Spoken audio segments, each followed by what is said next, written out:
mulai dari pertama dulu, Pak. Iya, maksudnya Mulai pertama buka madu ini. tahun berapa? Sudah setahun yang lewat, Pak. Udah setahun Tahun yang berapa itu ya? Tahun lalu. Tahun yang lalu. Tapi itu masih swadaya Pak ya? Masih kita sendiri Iya, buat. belum di sini.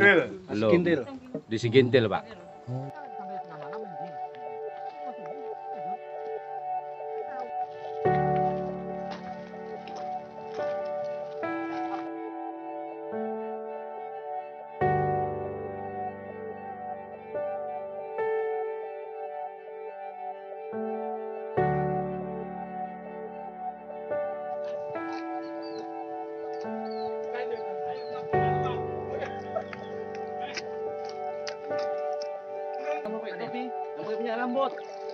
Yo, yang pakai minyak rambut. Sudah saya kasih info.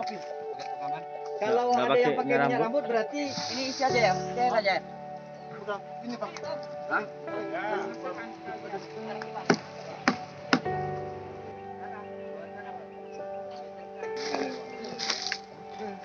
Ya senang bermitra lah, Pak. Kita bisa kerjasama sama RND, Pak ya. RND ya. Perusahaan. Maksudnya itu Pak dari sisi investasinya atau gimana? Enggak, Pak. Ibaratnya PT perusahaan ini mengharapkan penyerbukan ini, Pak. Penyerbukan bunga, Pak. Oh, berarti dulu kita pindah-pindah gitu ya? Iya, dulu pindah-pindah, Pak. Kalau sekarang udah bisa menetap di sini. Udah bisa menetap di sini, Pak. Pak. Ya kalau masalah ekonomi ya termasuk menjanjikan juga lah, Pak. Cuma itulah kalau bisa pada pemerintah ya minta tolong masalah pemasarannya itu, Pak. Nah, kami terkendala masalah pemasarannya, Pak. Oh, satu kotak cuma satu ya? Satu telurnya. Apa? Satunya.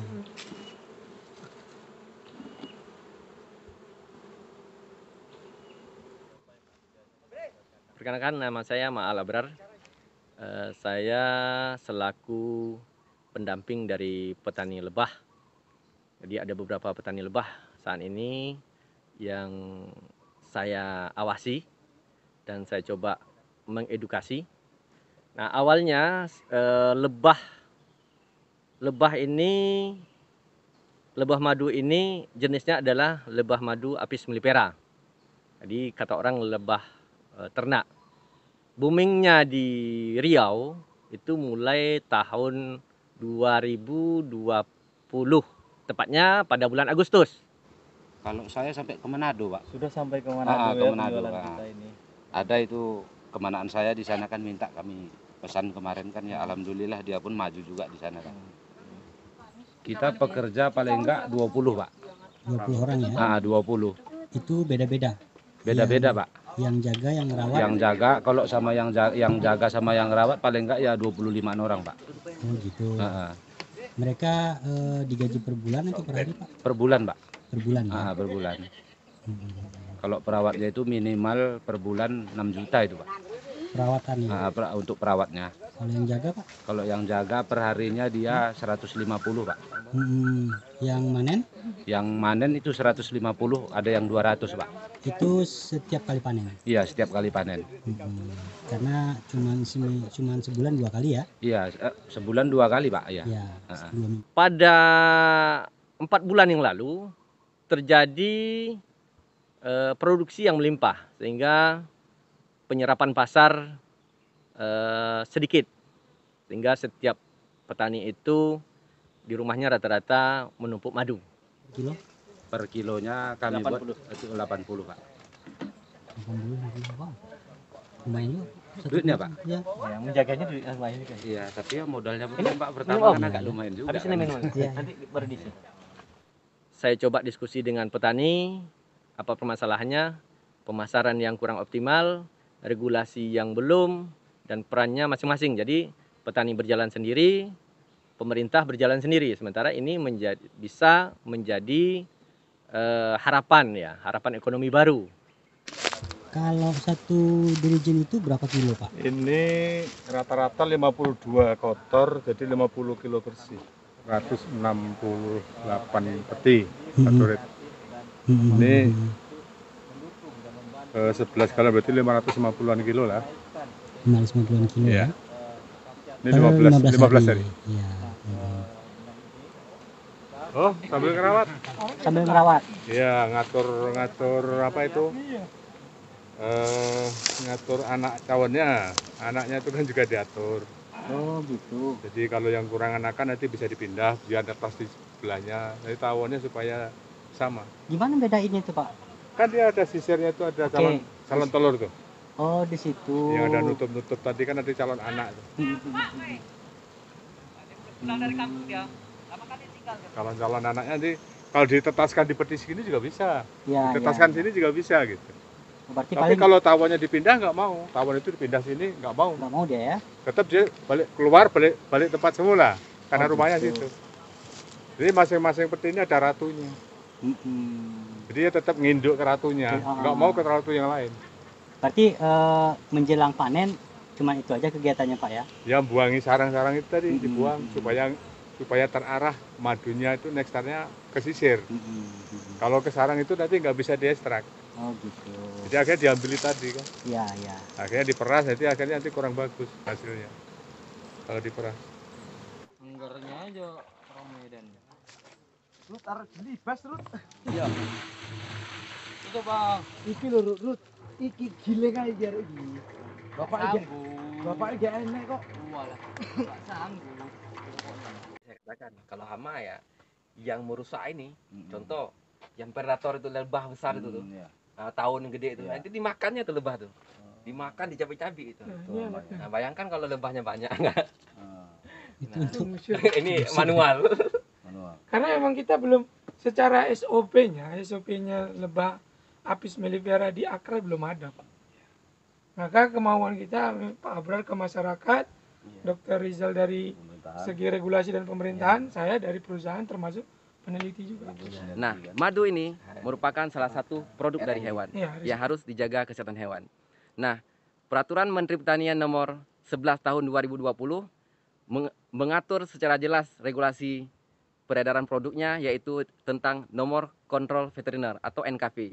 Nah, setiap produk madu yang beredar di pasaran yang belum ada prosesnya, yaitu madu yang masih murni 100%, ini harus memiliki yang namanya NKV, yaitu nomor kontrol veteriner yang dikeluarkan oleh Kementerian Pertanian, yaitu di bawah Dirjen Kesmafet, yaitu Kesehatan Masyarakat Veteriner. Nah, para peternak madu yang ada di Indonesia ini dapat mengurusnya dengan cara melengkapi administrasi, teknis, dan juga kemudian melalui rekomendasi dinas setempat, kemudian diteruskan kepada Direktur Jenderal Peternakan Kesehatan dan Masyarakat Veteriner, yaitu Kesmafet, Kesehatan Masyarakat Veteriner.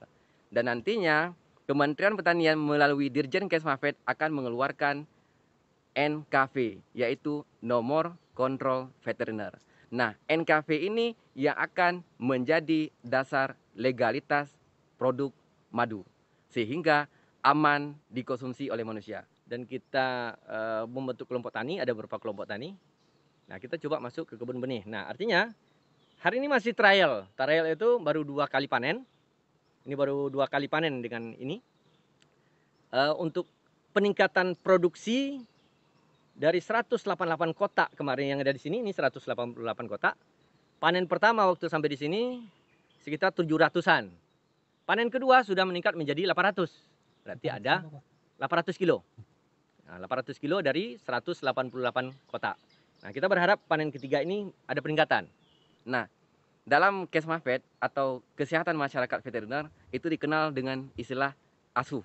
Aman, sehat, utuh, dan halal.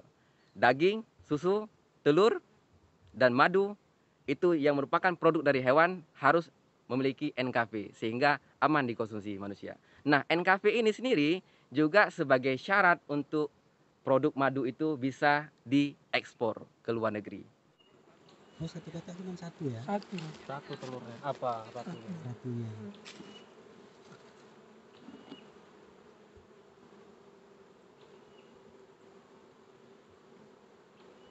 Telurnya ada. Oh, dia kelihatan Bang ya, beda sendiri dia ya. Beda sendiri. Ah, ini. Ah, ini. Mana? ini yang paling gede, yang paling gede. Ini paling gede nih. Ini yang ekornya panjang nih. Oh itu. Yang apa ekornya lebih panjang apa? Ya, warnanya pun agak lain tuh. Beda sendiri dia ya. Ya itu dia. Wait. Wait, sabar. Kenapa bang? Nampak sih cuma nggak terfokus dia nih. Tunggu bang. Gerak terus dia tuh. Iya.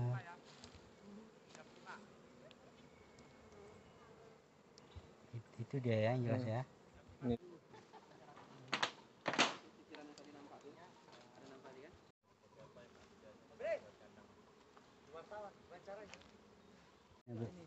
Kemana Kurang jualnya? tahu itu perawat itu. Oh. Ambil satu itu kan. Mm-mm. Itu poin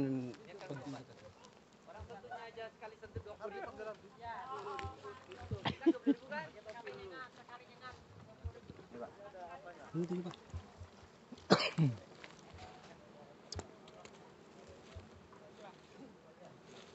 Oh, dia berarti yang diambil itu yang setiap satu sisiran ini Pak. Satu Ini sisir. sisirannya ini kan 7 ini. Nah, itulah yang diambil itu kita bawa ke sana gitu.